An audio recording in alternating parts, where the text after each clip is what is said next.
Hello my lovely students, welcome back to my channel Spectrum Education Classes। आज हम chapter introduction to trigonometry की exercise 8.1 का question number 6 solve करेंगे। Now start and question number 6 says that if angle A and B are acute angles such that cot A is equal to cos B, then show that angle A equal में angle B। सो सबसे पहले जो चीज़ें given है हम यहाँ पर given एक हेडिंग डालकर मेंशन कर देंगे। सो गिवन में हम लिखेंगे जो क्वेश्चन में गिवन है कि angle in triangle A B C angle A and angle B are acute angles. ठीक है, एंगल ए एंड बी क्या है? एक्यूट एंगल्स है। एंड कॉस ए इक्वल में है कॉस बी के, ये चीज़ गिवन है। ठीक है, क्या गिवन है? इन ट्राइंगल ए बी सी में angle A and angle B are acute angle and cos A equal में कॉस बी। सो सबसे पहले हम यहाँ पे देखते हैं, ये हमारा राइट एंगल ट्राइंगल है। इस राइट एंगल ट्राइंगल में ये वाली जो साइड होती है, ये वाला एंगल होता है वो कितने डिग्री का होता है? 90 डिग्री का होता है। एंड एक्यूट एंगल कौन सा एंगल होता है? जो 90 डिग्री से कम होता है। तो हमें पता है राइट एंगल जो भी ट्राइंगल होता है उसका सम कितने, तीनों एंगलों का सम कितना होता है? 180 होता है। सो ये वाला जो एंगल होगा वो कितना हो जाएगा? 90 डिग्री हो जाएगा। और ये वाला 90 डिग्री दोनों को मिलाकर होगा। सो 90 डिग्री से कम जो एंगल होता है वो क्या कहलाता है? एक्यूट एंगल कहलाता है। तो ये वाला और ये वाला पॉइंट, ये वाला एंगल और ये वाला एंगल हमारा क्या होगा? एक्यूट एंगल होगा। सो ए एंड बी को बोला गया एक्यूट एंगल। सो हम यहाँ पर ए मेंशन कर देते और यहाँ पर बी मेंशन कर देते, और ये वाला जो होगा एंगल वो हम सी लिखेंगे, क्योंकि इसने बोला हुआ है एंगल ए और एंगल बी हमारा एक्यूट एंगल होना चाहिए। सो मैंने बताया, गिवन में लिख दिया यहाँ पर कि in triangle A B C angle A and angle B जो है हमारा, एंगल ए और एंगल बी जो है वो एक्यूट एंगल है, और कॉस ए बराबर में कॉस बी गिवन है। ठीक है, हमें क्या प्रूव करना है? यहाँ पे लिखेंगे टू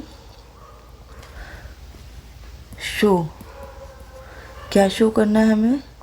टू शो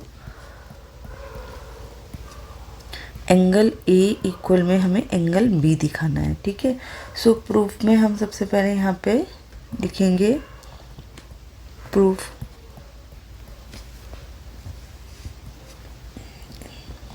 में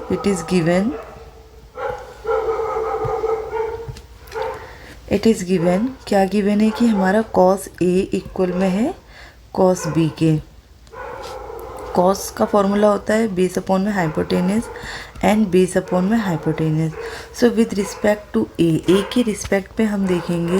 सो सामने वाली जो साइड होती है वो क्या होती है? परपेंडिकुलर होती है, और ये वाली साइड क्या हो जाती है? बेस हो जाती है। हाइपोटेनस कभी भी चेंज नहीं होता है, वो हमेशा अपनी जगह पे रहता है। सो कॉस ए के रिस्पेक्ट में परपेंडिकुलर हमारा क्या हो जाएगा? बी सी, एंड हाइपोटेनस हमारा A B. Similarly cos B के रिस्पेक्ट में देखेंगे तो यहाँ पे सामने वाली साइड जो होगी वो परपेंडिकुलर बन जाएगी, एंड ये वाली साइड हमारी क्या बन जाएगी? बेस बन जाएगी। सो कॉस बी के रिस्पेक्ट में ए सी वाली जो साइड है वो हमारा बेस है, एंड बी सी वाली साइड जो है, ए बी वाली जो साइड है वो हमारी हाइपोटेनस है। सो यहाँ पर हम देखेंगे ए बी कैंसिल हो जाएगा। सो क्या बचता है? बी सी अपॉन में ए सी, यानी बी सी जो साइड है, ये वाली साइड, बी सी जो साइड है वो इक्वल होगा किसके? ए सी साइड के यहाँ पे। सो हम कह सकते हैं यहाँ पर हैंस एंगल ए इक्वल में होगा एंगल बी के। ठीक है, ये प्रूव हो गया। बट रीज़न हमें यहाँ पे लिखना है कि angles opposite to equal sides of triangle are equal. Means कि कोई भी ट्राइंगल होता है, सपोज़ ये ट्राइंगल है और इस ट्राइंगल की ये वाली साइड इक्वल में ये वाली, यानी ये दो साइड्स इक्वल है, तो उनके साथ में जो ये एंगल्स होते हैं एंडिंग पर, ये क्या होते हैं? इक्वल्स होते हैं। सो हम कह सकते हैं ये दोनों साइड के एंडिंग में ये वाला एंगल एंगल बी इक्वल में ये वाली साइड के एंड में ये वाला एंगल इक्वल होगा। So angles opposite to equal sides of a triangle are equal. So hence proved, हमने यहाँ पे दिखा दिया एंगल ए इक्वल में एंगल बी है। होप सो आपको अच्छे से क्लियर हो गया होगा। Thank you so much for watching this video.